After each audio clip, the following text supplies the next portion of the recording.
Now, Aetna is one of the largest health insurance companies in the United States, and recently they were blocked from becoming even larger when the Department of Justice blocked their attempted merger with Humana. See, they were going to get together. See, when two insurance companies love each other, and especially love profit, they say, hey, let's do this gigantic merger that will basically eliminate competition. Well, the Department of Justice said, hold on there, buddy, not so fast. And they actually sued to block this merger. Now, blocking that merger makes sense because of right now, the health insurance marketplace is dominated by 5 different health insurance mega corporations. Now, this was described, this merger, as a mega merger, right? Not just a normal merger, a mega merger from 2 mega corporations, which would basically have taken the amount of insurance companies from 5 down to 4.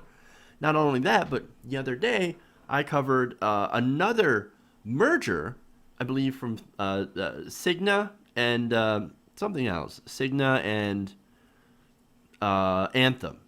Cigna and Anthem are also trying to merge.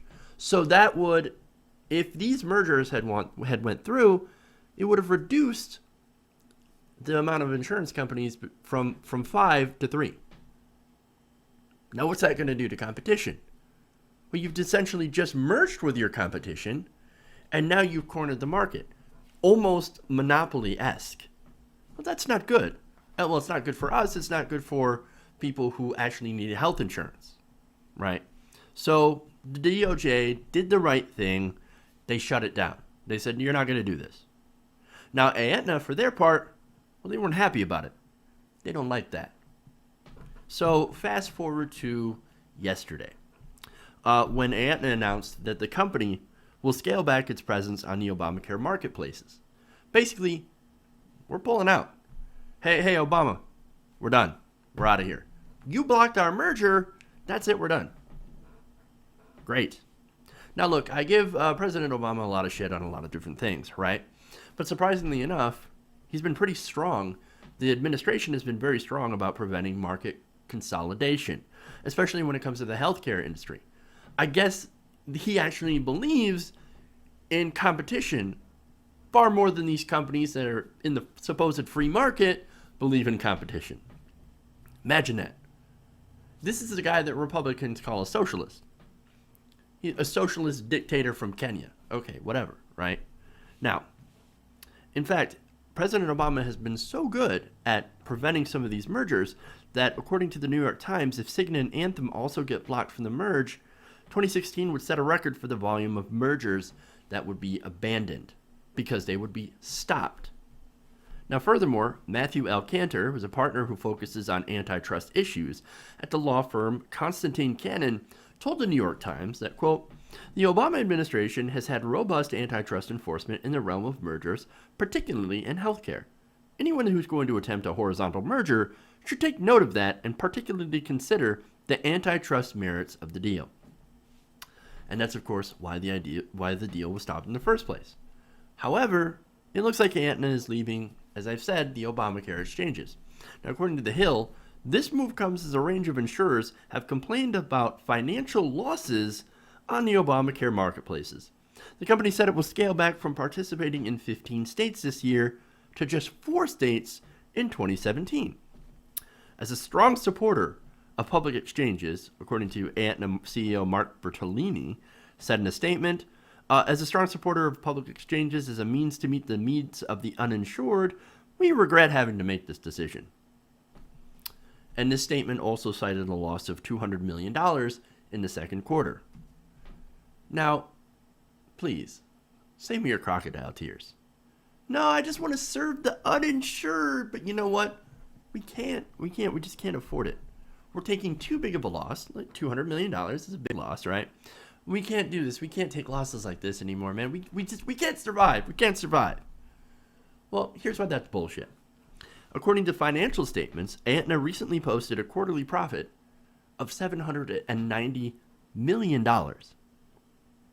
No, we can't afford it, guys. We only posted a profit of near $800 million for the quarter. Look, if we hadn't done this Obamacare exchange thing, we would have had $1 billion. Thanks, Obama. That's what we're dealing with. Now look, Aetna isn't the only company that's pulling back from these exchanges. Now we've got United Healthcare and Humana also getting out of the marketplace. Now they explain this as being the fault of basically sick people entering the marketplace. Quote, the mix of Obamacare enrollees has been smaller and sicker than expected. Yeah, well, what did you think was going to happen? You opened the marketplace up for the people who were unable to be served, right? Who were either underserved or couldn't be covered because of the pre-existing conditions, etc. You opened this up for people who were denied health insurance. Well, they're going to get health insurance. They've got these pre-existing conditions. They had them before. Now they're actually being served, and you have to accept them. And of course, you're going to end up taking a loss. Why? Because these people need health care. And it turns out that they aren't making enough money off of people who are well because there are so many sick people. And they hate that. Oh, these goddamn sick people costing us money. Why don't they hurry up and die already so we can get more healthy people into these exchanges so we can make an extra buck? For example, United Healthcare, speaking of making a buck, right? They had a profit of $1.61 billion in the last quarter. That is actually stronger than analysts predicted, and yet they're still crying about having to cover sick people and dropping out of the health exchange. And now they're screwing people over who had those plans because they're making them have to go back to the marketplace and get new plans with different companies. Because the company just couldn't they couldn't handle making only $2 billion in profit in the last quarter. No, can't handle it. And see, this is a problem with for-profit health insurance. This is why we need a single-payer healthcare system. This is why, even though I like that more people are covered and actually being helped by Obamacare, it's not a good system. It's not enough. It's based on a faulty premise. The premise of let the free market take care of it. Let's put some competition between for-profit health insurers and let's see who gets the best price and best service. Well, even in that system, a lot of people are going to end up being left out. And even if the government subsidizes the hell out of it, that's still not going to do anything to really lower the original prices. Yes, it will be lowered for the consumer, but not totally.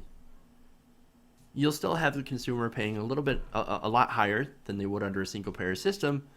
And now you have the government also paying insurance companies. Well, that's a ridiculous system when we could do it faster and better and cheaper under a single-payer system and cover everyone. But of course, we refuse to do that. Basically, bottom line here, for-profit health insurance, it doesn't work. Okay? I just said it, we need a Medicare for all system.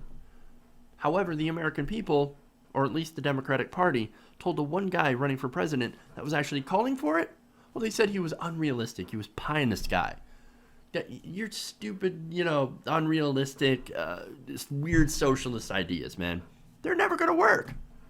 Except in the places where it works. Like the rest of the entire modern world. But whatever.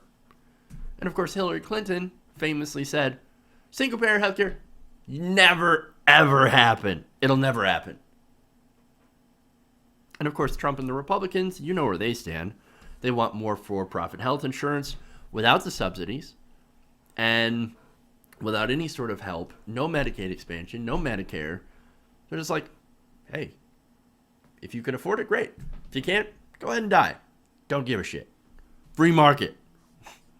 Look, no wonder no one is excited about the choices presented to us from the two major parties. They're not really going to fix this issue. But look, on them pulling out of the Obamacare exchanges, Aetna, it's not about the profit. I've just told you how these companies have made millions, sometimes billions of dollars in profit from our healthcare system. Yes, they did take some losses, right? Because they actually have to cover sick people who need healthcare. But they should be counting their lucky stars that Obama quit on the public option, which would have decimated them by actually lowering prices and providing real competition from the government. But no, they're pulling out because they're throwing a bitch fit about their mergers being blocked. Asked if the DOJ's actions in the merger had any relation to Monday's announcement, Aetna spokesman TJ Crawford did not directly say yes or no. We're pissed about the merger thing, but we can't say it because it makes us look like assholes. But we also can't deny it. They said, quote, "This is a business decision based on higher projected medical costs that resulted in a second quarter pre-tax loss of $200 million, which we project will grow to in excess of $300 million by the end of 2016. How's that for you? Then you only make $700 million in profit. Woohoo. Go cry on your yachts. Really. Look, this is definitely retaliation, no matter what they say. Because look, Obamacare was them making a deal with the government, with the administration of Barack Obama. And now that the government stopped this merger, they reneged on that deal, the insurance companies, and are now using people's health care as a bargaining chip to allow them to merge into super mega corporations. It's sick. And because of this, people in different places no longer have these options of actually getting health insurance. For example, Arizona. In Arizona, there is no more insurance. Aetna is no longer going to offer plans through Obamacare next year. These people are going to be left out. They're not going to have any options. They're not going to have any Obamacare options. They're going to have to go in the regular private market. Why? Because his insurance company took their ball and went home. But you know what? I think it's time we take the insurance companies out of the game. We need a single payer system, and we need it fucking now. We're not a commodity. We're not a profit margin. We're not something that you can just eject because it hurts your bottom line. No, we're human beings, and guess what? Healthcare is a human right. Hey everybody, if you like this video, then please like this video and share. And if you want to see more like this, then please hit that subscribe button below.